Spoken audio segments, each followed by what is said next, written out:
வணக்கம், என் பெயர் doctor Ashwin Kumar, dental surgeon, MDS prosthodontist. என்னுடைய ஸ்பெஷாலிட்டி வந்து டென்டல் இம்ப்ளான்டாலஜி. இந்த ஃபீல்டுக்கு வர்றதுக்கு எனக்கு டாக்டர் நடராஜன் திருப்பூரில் வந்து கிட்டத்தட்ட ஒரு 50 வருஷத்துக்கு மேலே ப்ராக்டிஸ் பண்ணிகிட்டு இருக்கிற அவர் தான் ரொம்ப இன்ஸ்பிரேஷனாக இருந்தார். அவர் தான் என்னை இந்த கோர்ஸில் வந்து ஜாயின் பண்ணி விட்டார். நான் என்னுடைய அண்டர் கிராஜுவேஷன் வந்து சென்னையில் இருக்கிற ராகாஸ் டென்டல் காலேஜ் அதில் வந்து படித்தேன். போஸ்ட் கிராஜுவேஷன் பாப்பூஜி டென்டல் காலேஜ் தாவன்கரே அந்த காலேஜில் படித்து முடித்தேன். ஒரு கோயம்புத்தூரில் இருக்கிற ஒரு லீடிங் கார்ப்பரேட் ஹாஸ்பிட்டலில் ஒர்க் பண்ணேன். அதுக்கப்புறம் மலேசியா கோலாலம்பூர் அந்த சிட்டியில் மாசா யூனிவர்சிட்டி அண்ட் ஹாஸ்பிட்டல் அப்படிங்கிற ஒரு இன்ஸ்டிடியூஷனில் சீனியர் லெக்சரராகவும் ப்ராஸ்டரான்டிஸ்டாகவும் வேலை செய்கிற ஒரு வாய்ப்பு கிடைச்சது.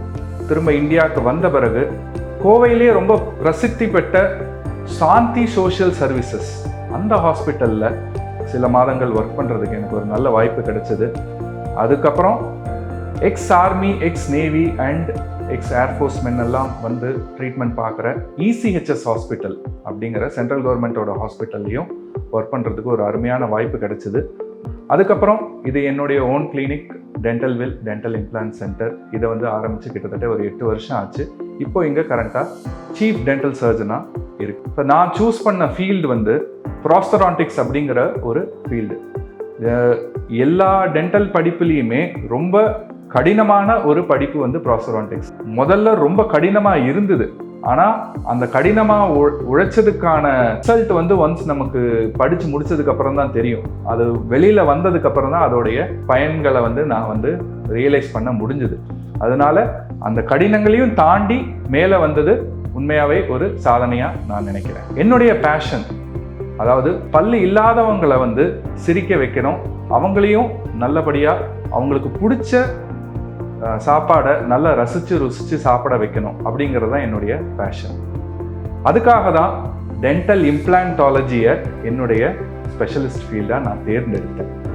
Dental treatments, longer treatments especially நம்ம நிறைய நாட்கள் பண்ணும்போது இந்த டென்டல் ரெக்கார்ட்ஸ் மெயின்டெனன்ஸுங்கிறது ரொம்ப முக்கியமான ஒரு விஷயம்.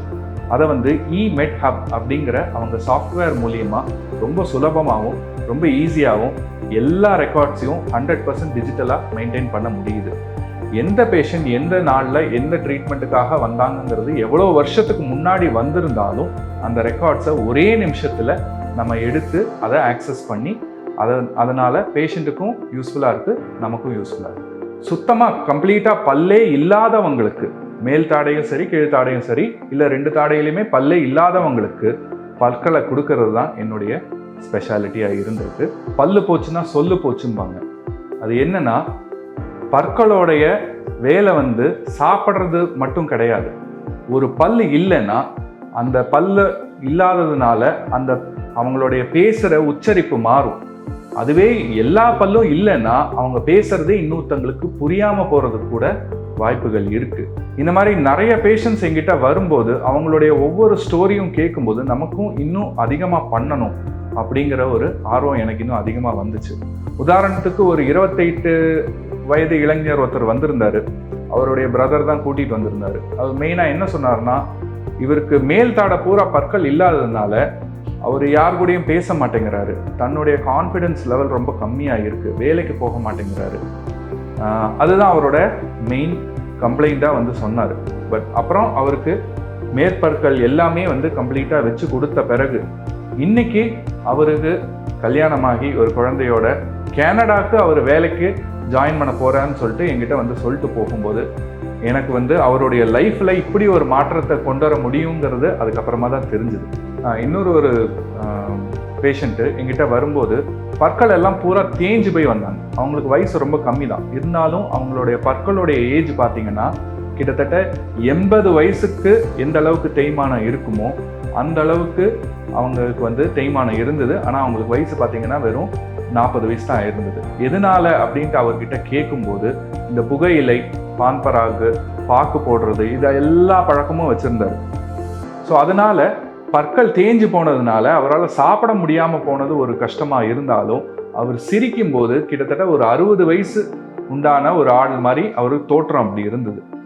அதுக்கப்புறம் அவர் பற்கள் எல்லாத்தையும் பழையபடிக்கு ஃபுல் மவுத் ரீகன்ஸ்ட்ரக்ஷன் சொல்லுவோம், அந்த ட்ரீட்மெண்ட் பண்ணி கிட்டத்தட்ட 3 மாதம் கஷ்டப்பட்டு அவரை ஹேபிட்டை பிரேக் பண்ண வச்சு அவருக்கு அந்த ஃபுல் மவுத் ரீகன்ஸ்ட்ரக்ஷன் அப்படிங்கிற ஒரு ட்ரீட்மெண்ட்டை பண்ணி மறுபடியும் அவர் ஃப்யூச்சரில் நான் இந்த பழக்கங்கள் எதையுமே தொடமாட்டேன் அப்படின்ட்டு அவரே என்கிட்ட சொல்லிட்டு அவர் வெளியில் போகும்போது ஒரு சந்தோஷமான, நல்ல இளமையான, நல்லா சாப்பிடக்கூடிய ஒரு நம்பிக்கையோட வெளியில் போகும்போது நமக்கும் ரொம்ப சந்தோஷமாக இருந்தது. ஸோ என்னுடைய இலக்கு இந்த மாதிரி அட்லீஸ்ட் ஒரு 10,000 பேருக்காவது பற்களை வச்சு கொடுக்கணும் அப்படிங்கிற ஒரு இலக்கை நான் எனக்குள்ளேயே வச்சுக்கிட்டு இருக்கேன்.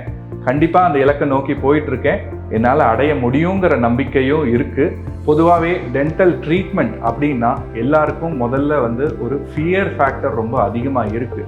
உலகத்திலேயே இருக்கிற டாப் 10 ஃபோபியாஸ், அதாவது பயங்களை என்னன்னு பார்த்தா அதில் கண்டிப்பாக டென்டல் ஃபோபியாவும் ஒரு முக்கியமான இடமா இருக்குது.